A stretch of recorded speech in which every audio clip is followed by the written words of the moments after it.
23 मार्च 1931 की बात करते हैं तो ब्रिटिश सरकार द्वारा बिल्कुल गलत तरीके से उन्हें फांसी दे दी गई।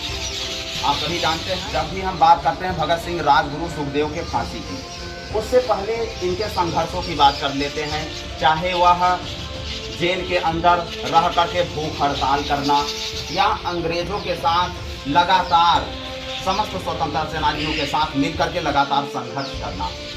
जैसा कि आप सभी को सर्वविदित है, साइमन कमीशन के दौरान लाला लाजपत राय की जब अंग्रेजों द्वारा लाठियों से प्रहार कर करके उनके सर पर मार करके हत्या कर दी जाती है, उन्हें लाठियों से मार करके लाला लाजपत राय को, तो भगत सिंह और चंद्रशेखर आजाद के सभी साथी HSRA, Hindustan socialist Republican association, वो लोग क्या करते हैं, HRA की स्थापना करते हैं और उसके थ्रू पूरे भारत में क्रांति की आग फैलाते हैं।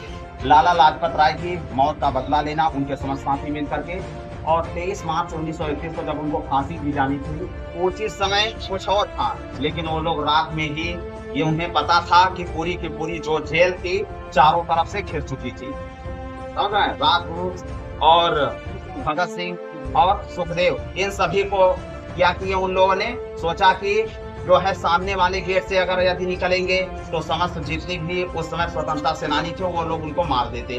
वो लोग पीछे वाली जेल की जो दीवार थी उसको तोड़ करके जेल की दीवार से ट्रक से लाश लेकर के जाते हैं सतलज नदी के किनारे। नदी पर उनके पहले तो वहाँ अगर यह जेल में जलाते तो धुएं से लोग जान जाते, सतलज नदी पर लेकर जाते हैं, रात में ही उनके लाश को जलाते हैं। फांसी तो दे देते हैं 23 मार्च 1931 को ही, ठीक है। फांसी देने के बाद लेकर सतलज नदी के पास जाते हैं, सतलज नदी को पास उनका पूरा शव जलाते नहीं, उससे वजह सुबह होती है, अब जला शव ही वो नदी में, सतलज नदी के अंदर फेंक देते हैं। और फांसी की थोड़ा सा कहानी बताऊंगा। जब जिस दिन फांसी का दिन आया तो जेल अधीक्षक जैसे ही सूचना आती है कि भगत सिंह, राजगुरु, सुखदेव को फांसी दी जाएगी, एक जेल के वार्डन उनसे बोलते हैं, क्यों जो अंग्रेज जेल अधीक्षक साहब उससे बोले कि आज ही आप लोग को फांसी दे रहे हैं। तो उन्होंने भगत सिंह बोले कि कोई ना बात नहीं, ठीक है फांसी दे दिया जाए, अगर आज ही डेट तय हो गई है तो हमें क्या दिक्कत है, लेकर के चलो। तो वो लेकर के जाने लगे। तो जेल अधीक्षक जब उनको लेकर लेने गया तो उस वक्त वो एक पुस्तक पढ़ रहे थे। कौन सी पुस्तक थी? लेनिन की पुस्तक।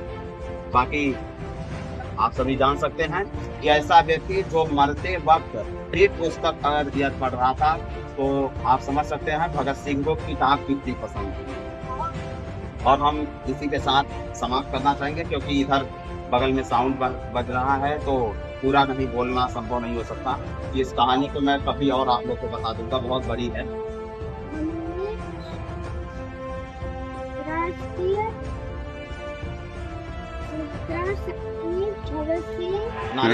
मैं खतरा हो के भी दरिया से जंग करता हूँ, मुझे बचाना समंदर की जिम्मेदारी है।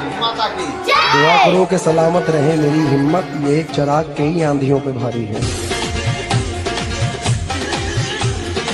कितने सांचों में ढल के आए हैं, ख्वाब की तरह पल के आए हैं। तुम सिफारिश से जहां पहुंचे हो हम वहां खुद ही चल के आए हैं।